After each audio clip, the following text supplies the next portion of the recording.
அனைவருக்கும் வணக்கம். இப்போ பார்த்தீங்கன்னா நம்மளோட மதுரை மேற்கு தொகுதி தொண்டர்கள்லாம் இருக்காங்க. எந்த அளவு வந்து வேட்பாளர் செயல்படுறார் அப்படின்னு நம்ம கேட்க போகிறோம். மேற்கு தொகுதி எப்படி இருக்கு? பிரகாசமா இருக்கா வெற்றி வேட்பாளருக்கு? நல்லா இருக்கு. வேட்பாளர் இன்னைக்கு வராருக்கா, அண்ணன் தங்கப்பாண்டி அண்ணன் வராரு. எல்லாம் நாங்கள் ஆதரவு கொடுப்போம், ஜெயிக்கவும் வைப்போம் கண்டிப்பாக. எந்த அளவு இருக்குண்ணே இன்னைக்கு? எந்த அளவுக்குன்னா எங்கள் கூட்டணி கொஞ்சம் பலமாக இருக்கு. நிச்சயமாக அவரை வெற்றி பெற வைப்போம். அதிக வாக்கு வித்தியாசத்தில் இந்த தொகுதியில் அவரை வெற்றி பெற செய்வோம் நிச்சயமாக. தமிழக வெற்றி கழகத்தின் சார்பாக எங்கள் மாவட்ட கழக செயலாளர் எஸ்.ஆர். தங்கப்பாண்டி தளபதி வந்து வேட்பாளர் நிப்பாட்டியிருக்காங்க. அவருக்கு வெற்றி வாய்ப்பு பிரகாசமாக இருக்குது. எங்கே போனாலும் மக்கள் மத்தியில் நல்ல வரவேற்பு இருக்குது. குறிப்பாக பெண்கள் வந்து ஒரு மாற்றம் வேணும்னு சொல்லி நல்ல வரவேற்பு கொடுக்குறாங்க எங்களுக்கு. அதனால் வெற்றி வாய்ப்பு பிரகாசமாக இருக்குது மேற்கு தொகுதியில். மற்ற எல்லா கட்சிகளை காட்டிலும் நீங்கள் தமிழக வெற்றி கழகம் ஜெயிச்சிரும்னு நினைக்கிறீங்க? ஜெயிச்சிரும், கண்டிப்பான முறையில் நாங்கள் ஜெயிச்சிரும். ஏன்னா ஒரு மாற்றம் வேணும். கிட்டத்தட்ட ஒரு 50 ஆண்டு காலமாக திமுகவும் அதிமுக மாறி வந்து ஊழல் செஞ்சு தான் இது பண்ணியிருக்காங்க தவிர்த்து மக்களுக்கு வந்து எந்த ஒரு நல்ல திட்டங்களும் கொண்டு வரல. அதனால் இந்த ஒரு மாற்றத்துக்காண்டி தான் தளபதி வந்திருக்காரு. அந்த மாற்றம் வந்து மக்கள் விரும்புகிறாங்க. அதனால தான் மக்கள் விரும்பும் முதல் வேட்பாளர். அதனால் அதாவது மதுரையை பொறுத்த வரைக்கும் மேற்கு தொகுதியில் எஸ்.ஆர். தங்கப்பாண்டி மாவட்ட கழக செயலாளர் வந்து நல்ல சூப்பராக வேலை பார்க்குறாங்க. அதனால் வெற்றி வாய்ப்பு பிரகாசமாக இருக்குது. தலைவர் விஜய் அவர்களின் ஆதரவு பெற்ற வேட்பாளராக அண்ணன் தங்கப்பாண்டி அண்ணனோட தொகுதியான அந்த தொகுதிக்கு தான் நம்ம வந்திருக்கோம். இங்கே பார்த்தீங்கன்னா மக்கள் வந்து தலைவர் விஜய்க்கு எந்த அளவுக்கு ஆதரவு கொடுப்பாங்க அப்படின்றத உங்கள் கண்ணு முன்னாலே பார்க்க முடியும்.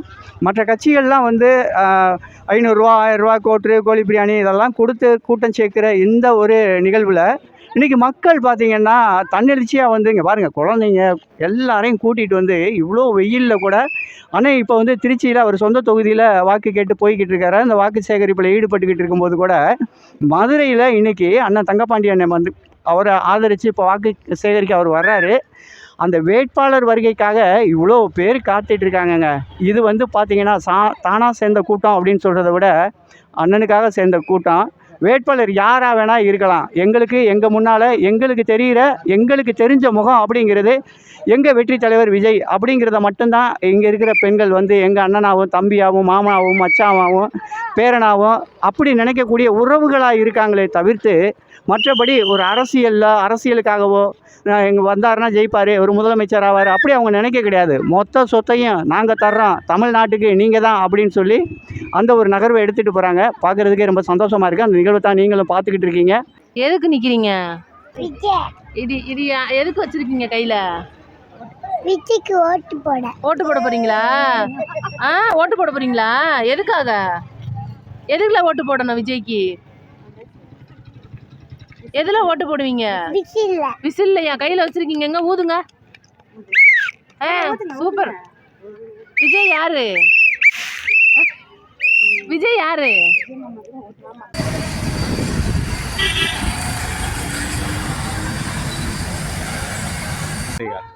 பரவாயில்ல. அண்ணே பேர் சொல்லிருங்க. என் பேர் திருப்பதிக்கா. எங்க இருந்து வரீங்க? நான் வரனூர்லேருந்து வரேன். மதுரை. இப்போ யார் ஜெயிப்பான்னு நினைக்கிறீங்க? டிஎம்கே அவர் சொன்ன மாதிரி டிஎம்கே தான் எங்கள் ஏரியா பொறுத்தவரை ஜெயிக்க வாய்ப்பு இருக்குது. நாம் தமிழர் வந்தால் கொஞ்சம் நல்லா இருக்கும்னு நினைக்கிறேன். ரொம்ப நல்லா இருக்கும். எங்க இருந்து வரீங்க? நான் மதுரை தான். இப்போ வரப்போற எலெக்ஷன்ல யார் ஜெயிப்பான்னு நினைக்கிறீங்க? வரப்போகிற எலெக்ஷனில் வந்து எடப்பாடி கே பழனிசாமி ஜெயிச்சா நல்லா இருக்கும்னு நினைக்கிறேன். பாருங்க, ஆண்ட ஆட்சி சரியில்லை, ஆள்ற ஆட்சி சரியில்லை. அவங்களோட எண்ணம் எல்லாம் முக்கிய எண்ணம் ஃபுல்லா வருஷமா முடிவு சொல்லிடுங்க சிஸ்டர். இப்ப யார் வந்தா நல்லா இருக்கும்னு நினைக்கிறீங்க? நம்ம கேள்வி நான் வந்து நினைக்கிறது வந்து விஜய் வந்து இப்போ புதுசாக வரேன்னு சொல்லியிருக்காரு. உடனே நடிகன் அவன் தற்குறி அப்படி சொல்லக்கூடாது. ஏன் நடிகன் யார்? எம்ஜிஆர் நடிகன் இல்லையா? ஜெயலலிதா மேடம் நடிகை இல்லையா? இருக்கமா எல்லாருக்கும் ஒரு பர்சன் அது இதுன்னு இருக்க தானே செய்யுது. அப்போ எல்லாரும் நடிகர் தாங்க, சும்மா நடிகன் வரக்கூடாது. அப்போ ஆண்டவங்க எத்தனை நடிகன் எம்ஜிஆர்ல எவ்வளோ நல்லது செஞ்சுருக்காரு சரியா? எங்கள் அப்பா அம்மாலாம் சொல்லி நான் கேள்விப்பட்டிருக்கேன்.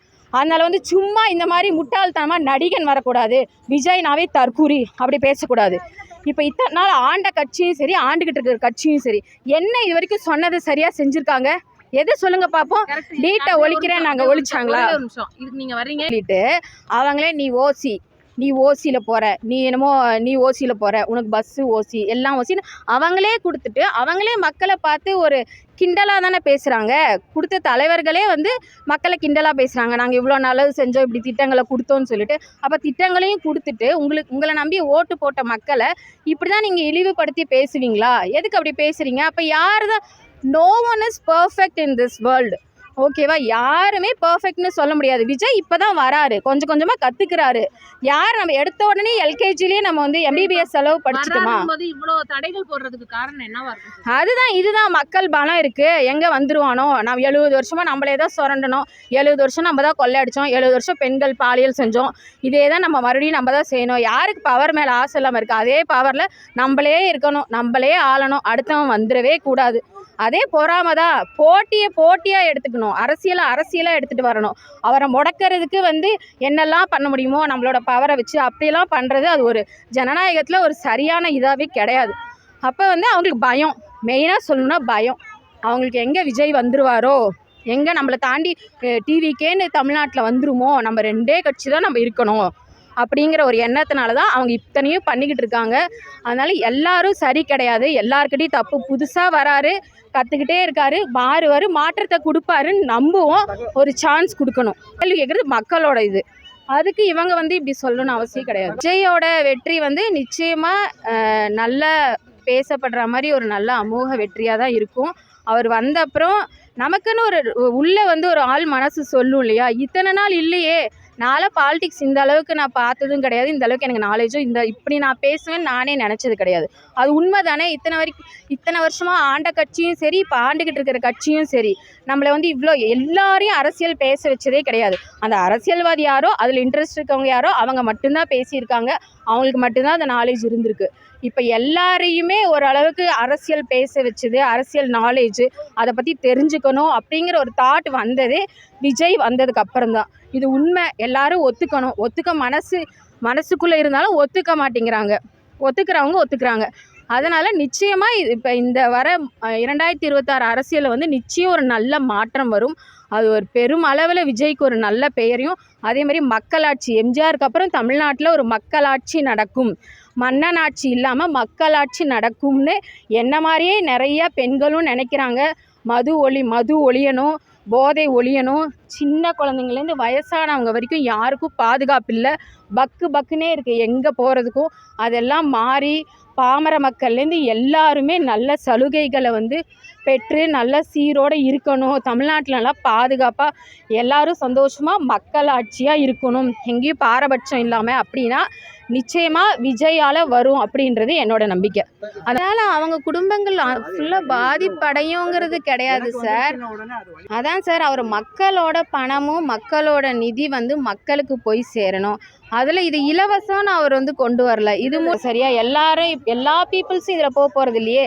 இது எவங்களுக்கு பயன் பெறுமோ, யார் அவங்களுக்கு வந்து ரொம்ப கஷ்டப்படுறவங்க பாமர மக்கள், இந்த பணம் கூட அவங்களுக்கு ஒரு வேறு எதுக்காவது நம்ம யூஸ் பண்ணிக்கலாம் அப்படின்னு நினைக்கிறவங்க, அது டிரான்ஸ்போர்ட்டுக்கு, இது நிச்சயமாக நிறையா மக்களுக்கு வந்து இது ஒரு நல்ல பயன்பெறுற திட்டமாக தான் இருக்கும். எல்லாரும் வந்து டாக்ஸியை அவாய்ட் பண்ண போகிறது இல்லை. நிச்சயமாக டாக்ஸியில் போகிறவங்க டாக்ஸியில் போவாங்க, காரில் போகிறவங்க காரில் போவாங்க, பஸ்ஸில் போகிறவங்க போவாங்க. இதனால் வந்து பாதிக்கப்படும்னு நம்ம சொல்லவே முடியாது. அவர் ஒரு இடத்துலையும் இலவசம்னு மென்ஷன் பண்ணவே இல்லை. மக்கள் பணம் மக்களுக்கே போய் சேரணும், மக்கள் நல்ல